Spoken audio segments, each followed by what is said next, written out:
Hi, everybody, and welcome back, peeps. Today I'm going to talk a little bit about interview questions.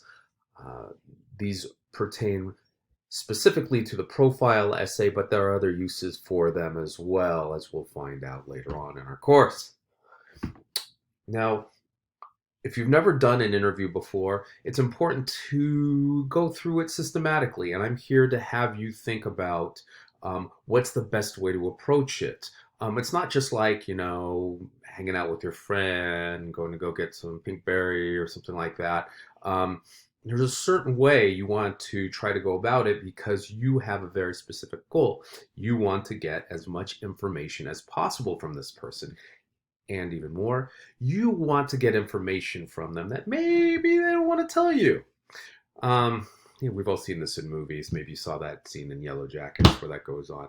But it's a total fail in Yellow Jackets. Okay, so I'm starting off with a little quote here. What first comes out of an interview are tons of ore.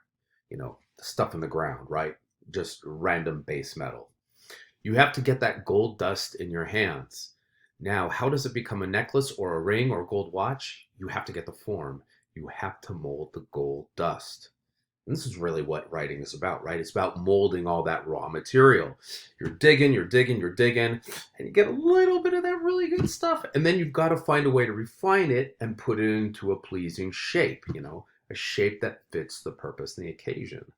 Now, if you're not taking notes on this, I suggest you do because these notes will be really helpful when you go to do your interview for your profile essay. Now, basically the profile essay is actually asking you to be a certain kind of a journalist, right? You're going to investigate an action, a place, an activity, a person, an occupation, any of those kinds of things. And even though it's new to you, you know a lot of these strategies already. Start with the 6 basic questions. Question words: who, what, where, when, why, and how. So let's say you're meeting with somebody who is a nurse. Who inspired you to be a nurse? Who got the idea of nursing into your mind? What? What made you decide to be a nurse? What experience inspired your interest in nursing? What do you want to do with nursing? Where were you when you first learned about it? Or where do you practice nursing? Where did you go to school in nursing? Where do you want to end up in your nursing career? When? Again, when did you get interest in this career? When did you start nursing school? When did you finish nursing school? All those are super relevant questions. Why? Once again, you're looking for motivation or reasons. Why did you decide to become a nurse? Why do you enjoy nursing as a career? Why do you think nursing is important to society? How? This is about how, the manner in which things are done. For example, how did you train to become a nurse? How did you make the decision to become an LVN versus an RN? How did you study to get into nursing school? How did you study to get to pass the exam? How did you decide what nursing or medical environment you wanted to work in? All of these would be great questions. Switch out nursing for any other profession or anything else, and it's good to go. We talked about brainstorming and pre-writing before. This is an excellent pre-writing or brainstorming activity. So in the world of interviewing, there are certain kinds of interview questions that are super, super useful, and some that are, by their very structure, not as useful. They just don't get you as much gold dust, if you want to keep going with that metaphor. So let's talk about the useful ones. Open questions. And these are ones that are all about having the interviewee reflect on the question, reflect on themselves, reflect on their relation to the subject. They ask them to evaluate themselves in relation to the subject, whether it's nursing or being an investment broker, being a police officer. And it's also about relating of subjective experience. That also means the relating of individual experience. How are you as one individual in relation to this subject, in relation to this field, in relation to this question? Coming up next, examples. What is your opinion of something related to the field? What is your opinion of people who think sheriffs and city police officers are the same thing? What is your opinion of people who think nurses are inferior to doctors? What is your opinion of people who say that going to the gym every day of the week is a waste of time? See how these are all open-ended? They're not yes or no, black or white, just fill in a blank or a number questions. They ask people to really ponder and talk about individual experience and also their own subjective likes, dislikes, desires, loves, dreams, nightmares, all that good stuff.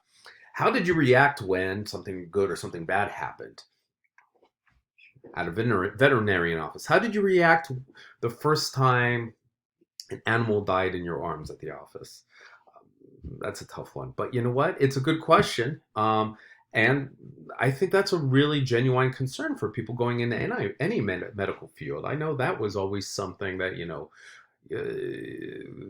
that I wondered about, growing up when I was thinking about careers. Gosh, people dying everywhere. That's so intense. How did you react when you did not pass the bar exam to be a lawyer the first time? Great question, right? They're going to have to dig for that. They just can't say yes or no. What brings you the most happiness or frustration or other emotion from being a social worker? What brings you the most frustration about teaching theater? What brings you the most concern about being a counselor for youth? See, all of those, that's going to get people to really talk about themselves and their relationship to the subject. Great stuff. Here's another kind of useful interview question, a closed question. Now, the open ones are very subjective and ask people to talk about their individual personal experience. Closed one's going to be a bit different. They're going to ask for very specific information, very data-driven. They're going to encourage fact-related responses, things that can be verified by other people, that people all agree on. More objective, if you want to use that word. Here's an example. Who is involved in training you to be a phlebotomist? That's the person who takes blood, the blood drawer. I got a lot of admiration for those people. Who is involved in setting up a wedding cake business? When do you have the most training appointments at the gym? When do you find time to rest in between shifts at the hospital? What steps are necessary to bake a multi-layer wedding cake? What is the difference between this subject and another similar subject? What's the difference, like I said, between being an LVN or an RN or an RN?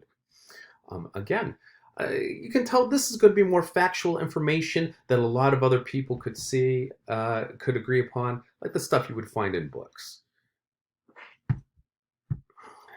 Now, there are some interview questions that are going to be problematic, and we need to talk about those too. Now, the problematic ones tend to shut down that flow and that energy of the interviewee, and we don't want that. We want to get that interviewee on a roll, boom, boom, boom, boom.